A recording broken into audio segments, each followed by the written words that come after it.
আসসালামু আলাইকুম। Walton AC presents BPL টকে সকলকে আমন্ত্রণ। জিমি নিশামকে কি ভয় দেখাতে নিয়ে আসা হয়েছিল? কারণ জিমি নিশামকে নিয়ে এসে কোনো ম্যাচ খেলানো হয়নি।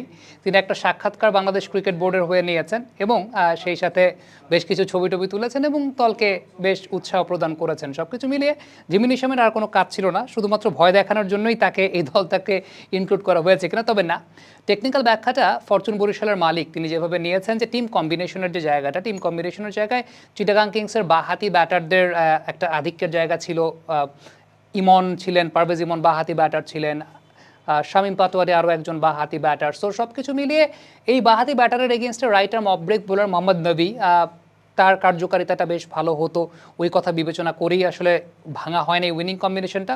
তামিম ইকবাল খান পরবর্তী সময় কিন্তু বলেছেন যে উইনিং কম্বিনেশন একটা অনেক বড় বিষয় ছিল এবং প্রতিপক্ষ কে সেটাও একটা অনেক বড় বিষয়। এবং সবচেয়ে ইম্পর্টেন্ট ব্যাপার যে একটা মেগা ফাইনালের মতো মঞ্চে যে টিমটা একদম একটা সেট টিম ছিল, একদম টুর্নামেন্টের শুরু থেকে পারফর্ম করে আসছে, ওই টিমের প্লেয়ার যে অলরেডি অ্যাডজাস্টেড, তাকে বাদ দিয়ে নতুন একজন প্লেয়ারকে খেলানোটা, ওইটাকে তারা ফাইনালের মঞ্চে সমীচীন মনে করেন। এবং সেক্ষেত্রে আরও একটা কথা মালিক পক্ষ থেকে বলা হয়েছে, খুলনার সঙ্গে খেলা হলে হয়তো বা জিমি নিশাম তিনি খেলতেন। সো আমার কাছে মনে হয় যে they have made a very professional move. এবং রংপুর রাইডার্স এই জায়গাটা, এই প্লয়টা মিস করে গিয়েছিল যে চাচা ইফতেকার তিনি পুরো টুর্নামেন্ট সার্ভিস দিয়ে গেছেন, বাট ইফতেকারকে লাস্টে আসলে তারা খেলার নাই। যেটা ফরচুন বরিশাল ওই কাজটা করেছে, এটা একটা ডায়নামিক অ্যাপ্রোচ ছিল যে জিমি নিশামকে তারা এনেছে, ঠিক আছে, তারা চিন্তা করেছে তাদের বেঞ্চ স্ট্রেংথটাকে মজবুত করা বা হাতে প্লেয়ার্স অপশনটা অ্যাভেলেবল রাখা বা একটা শক্তপোক্ত টিম লাইন আপ রেডি রাখা।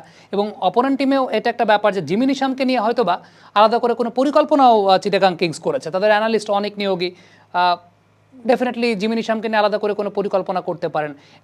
এটা তো অবভিয়াস, আমরা সবাই ধরে নিচ্ছিলাম যে জিমি নিশাম খেলতে যাচ্ছেন, মোহাম্মদ নবী খেলছেন না। সো তাদের পরিকল্পনার জায়গাটাতে নবীকে নিয়ে পরিকল্পনাটা কম এবং জিমি নিশামকে নিয়ে পরিকল্পনাটা বেশি, সেটাও কিন্তু হতে পারতো। ব্যাপারটা কিন্তু এরকম হতে পারতো যে ঠিক আছে, আমাদের স্পিন খেলার ওই জায়গাটায় প্রিপারেশনটা নাই। সো এই যে সব কিছু মিলিয়ে এটা একটা আমার কাছে মনে হয় যে ডাইনামিক অ্যাপ্রোচ ছিল। জিমি নিশামকে তারা এনেছে ঠিকই, বাট তারা উইনিং কম্বিনেশনটাকে ভাঙতে চায়নি এবং যে প্লেয়াররা শুরু থেকে আসলে সার্ভিস দিয়ে গেছেন সেই প্লেয়ারদের উপরই ভরসাটা রাখতে চেয়েছেন বা পারফরমেন্সের মূল্যায়নটা তারা করেছেন।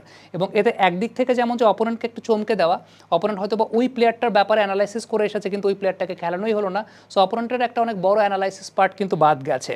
সো ফ্যাক্টর জায়গাটা আসলে ওই জায়গাটাতে আমার কাছে মনে হয় যে fortune Barishal they made a very professional move.